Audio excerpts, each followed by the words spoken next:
अरे मित्रों नमस्कार, मैं हूं धर्मेंद्र सर और हम इस वीडियो के माध्यम से जो है यानी रिमाइंडर समान अध्ययन का जो है पेज संख्या 1 का अध्ययन करेंगे। यानी बारी बारी से जो हम पूरा रिमाइंडर को कराएंगे। तो आज जो है पेज 1 देख रहे हैं और ट्रिक से आपको याद कराएंगे जीके।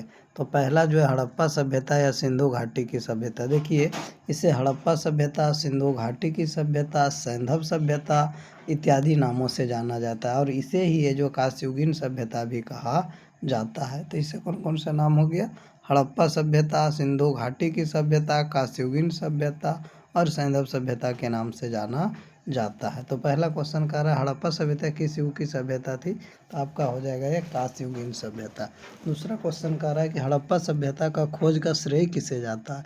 तो जो है राय बहादुर दयाराम साहनी को जाता है। किसे जाता है? राय बहादुर दयाराम साहनी को। और इसका खोज जो है कब हुआ था? तो हड़प्पा का खोज जो हुआ था 1921 ईस्वी में। कब हुआ था? 1921 ईस्वी में।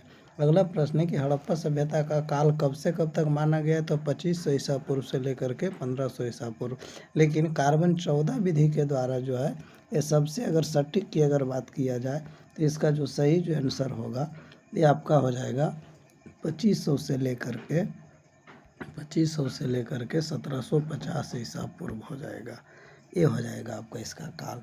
लेकिन देखिए यहाँ कह रहा है हड़प्पा सभ्यता का काल 2500 से 1500 ईसा पूर्व, कहीं कहीं 1500 ईसा पूर्व देता है और कहीं कहीं 2350 से देता है। लेकिन इसका जो सटीक आंसर मानना है कार्बन 14 विधि के द्वारा वो 2500 से लेकर के 1750 ईसा पूर्व के बीच। चलिए अगला क्वेश्चन कह रहा है हड़प्पा सभ्यता का सबसे प्रचलित नाम क्या है? तो हड़प्पा सभ्यता एवं संस्कृति कह सकते हैं। अगला क्वेश्चन नंबर हम देखेंगे, कह रहा है हड़प्पा संस्कृति की जानकारी का प्रमुख स्रोत क्या है? हड़प्पा संस्कृति की जानकारी का तो पुरातात्विक खुदाई है, पुरातात्विक स्रोत ही है, क्योंकि उस समय कुछ लिखा नहीं गया था और एक लिपि भी थी तो लिपि को पढ़ा नहीं गया है, तो इसलिए हम कह सकते हैं पुरातात्विक स्रोत। अगला क्वेश्चन है हड़प्पा सभ्यता के औजार अस्त्र मुख्यतः किसके बनाए जाते थे? तो हड़प्पा सभ्यता में जो सबसे ज़्यादा प्रचलित था तांबा, टीन और कांसा। तो तांबा, टीन और कांसा से बनाया जाता था। अगला है भारत में चांदी का उपलब्धता के प्राचीनतम साक्ष्य कहाँ से मिलते हैं? तो ये हो गया आपका हड़प्पा संस्कृति से। क्या हो गया? हड़प्पा संस्कृति से। अगला प्रश्न है हड़प्पा में भंडारगिरी या सबसे अधिक कहाँ पाए गए? खती या भंडारगिरी थे जो आपका हड़प्पा में ही पाए गए हैं। हड़प्पा वासी किस वस्तु के उत्पादन में सर्वप्रथम थे? तो उत्पादन सबसे अधिक जो करते थे वो कपास का, और कपास का ये लोग व्यापार भी करते थे। अगला क्वेश्चन कह रहा है कि हड़प्पा सभ्यता के बारे में सम्मान करना किसका आरंभ किया था? यानी किस पशु की पूजा करते थे? तो हम कह सकते हैं कि पशुपति की पूजा करते थे। और कुबड़ वाला बैल पूजनीय था। एक आएगा प्रश्न कुबड़ वाला, एक आएगा बिना कुबड़ वाला। आंसर क्या हो जाएगा? कुबड़ वाला बैल विशेष पूजनीय था। हड़प्पा सभ्यता से संबंधित स्थल मालबन कहाँ स्थित है? तो मालबन जो है गुजरात में है। अगला प्रश्न है हड़प्पा में कौन सी लिपि सर्वाधिक साम्य रखती है?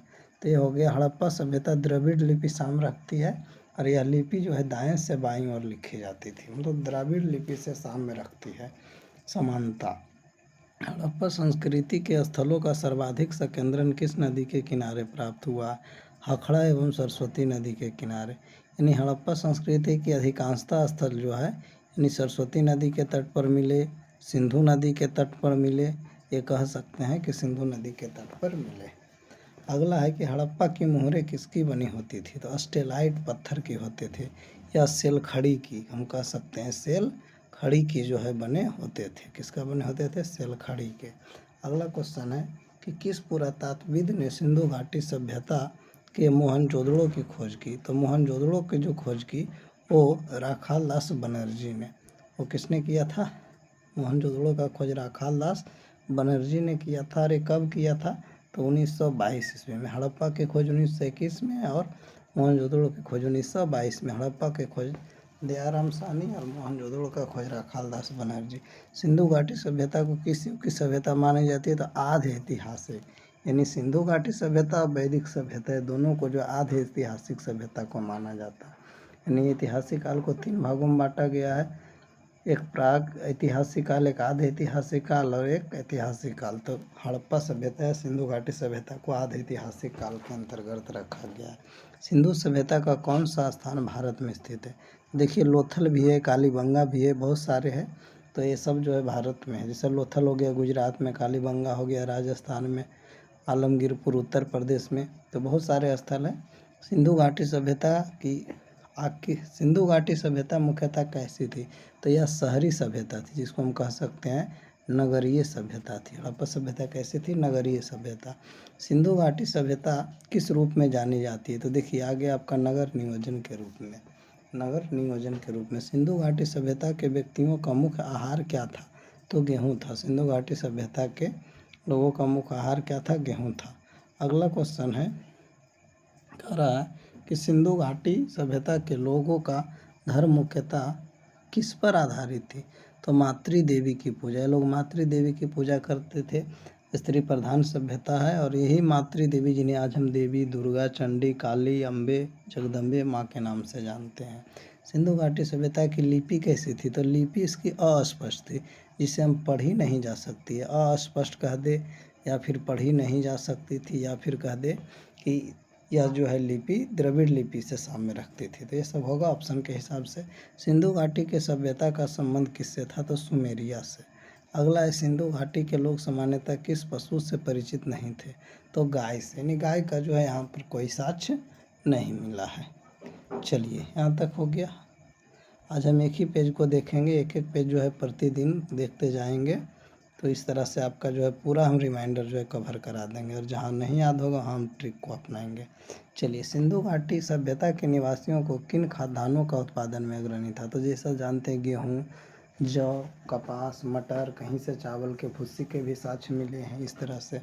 अगला है, किस स्थान से सिंधु घाटी संस्कृति से विश्वविख्यात वृषभ मुद्रा प्राप्त हुआ है? तो मोहनजोदड़ो से। देखिए इसमें और दो चीज़ें प्रसिद्ध है, एक अन्नागार, और एक स्नानागार। अन्नागार और स्नानागार ये दोनों कहाँ से मिले हैं? तो आपका हो जाएगा मोहनजोदड़ो से। मोहनजोदड़ो से ध्यान रखिएगा, स्नानागार और अन्नागार के साथ मोहनजोदड़ो से।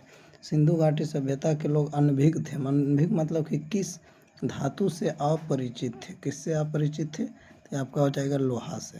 सिंधु घाटी सभ्यता के लोग सीसा कहाँ से आयात करते थे? तो ईरान से। सीसा कहाँ से आयात करते थे? ईरान से। सिंधु घाटी सभ्यता के लोग स्लेटी पत्थर कहाँ से आयात करते थे? राजस्थान से। सिंधुवासी फिरोजा कहाँ से प्राप्त करते थे? तो मध्य एशिया से। फिरोजा जो वो प्राप्त करते थे वो मध्य एशिया से। अगला है, सिंधुवासी उपासना नहीं करते थे। तो विष्णु की उपासना वो लोग नहीं करते थे। ये लोग जो है शिव की पूजा करते थे, भगवान शिव की पूजा करते थे। किनकी पूजा करते थे? शिव के। अगला है, सिंधु घाटी सभ्यता के लोग किस धातु का प्रयोग करते थे? तो सबसे अधिक जो है लोग किस धातु का प्रयोग करते थे? तो तांबा धातु का प्रयोग करते थे, और कांसा का। तो तांबा और टीन को मिला करके ही कांसा बनता है। तो एक धातु का नाम पूछ रहा है तो तांबा हो जाएगा। अगला प्रश्न है, सिंधु घाटी सभ्यता में दास प्रथा का अनुमान किससे लगाया जाता है? तो श्रमिकों के लिए निर्मित आवास। श्रमिकों के लिए निर्मित आवास द्वारा। अगला क्वेश्चन है, हड़प्पा सभ्यता यानी सिंधु घाटी सभ्यता में मुहरे वास्तविक चिन्ह से किस देवता की उपासना का अनुमान लगाया जाता है?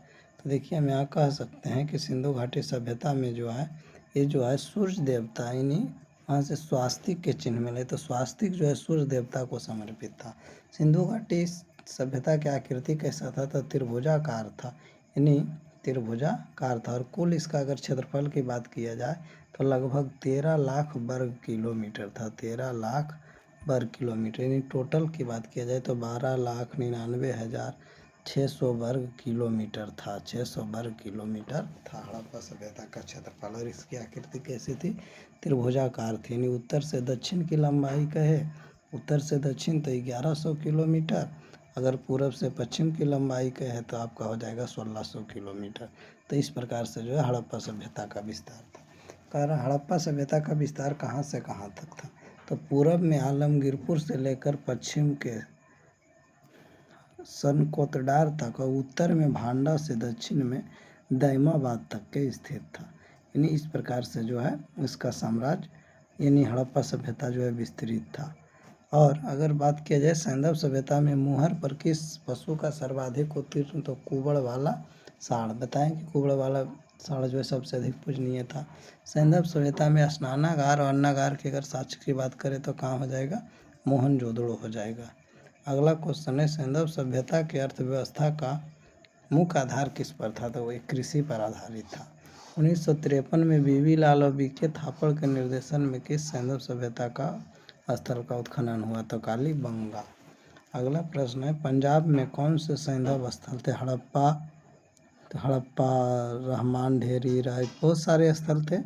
इस प्रकार से पंजाब में जैसे रोपड़ हो गया आपका, रोपड़ भी कहाँ था, पंजाब में। इस प्रकार से वहाँ स्थल थे।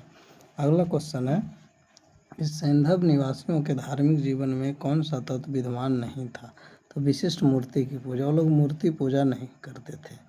तो अगला है, सैंधव सभ्यता द्वारा किस धातु का प्रयोग सर्वाधिक किया गया, तो कांसा धातु का। सैंधव निवासियों के लिए किस वस्तु का आयात सबसे महत्वपूर्ण था, तो धातु एवं बहुमूल्य पत्थर का। अगला क्वेश्चन है कि सैंधव सभ्यता के लोग किससे परिचित नहीं थे, तो लोहा से। लोहा से वो लोग अपरिचित थे। सैंधव सभ्यता के लोगों को सैंधव सभ्यता को कहाँ के लोगों ने बसाया था, तो भूमध्य सागरीय के लोगों ने। चलिए, थैंक यू। ये आपका जो है फर्स्ट पेज हुआ, और वीडियो को शेयर करिएगा और अच्छा लगे तो लाइक करिएगा, और जो है आपको इसी तरह से याद कराते जाएंगे। ये पहला पेज हो गया, और बाकी हम आगे जो है दूसरा पेज जो है कल देखेंगे। धन्यवाद।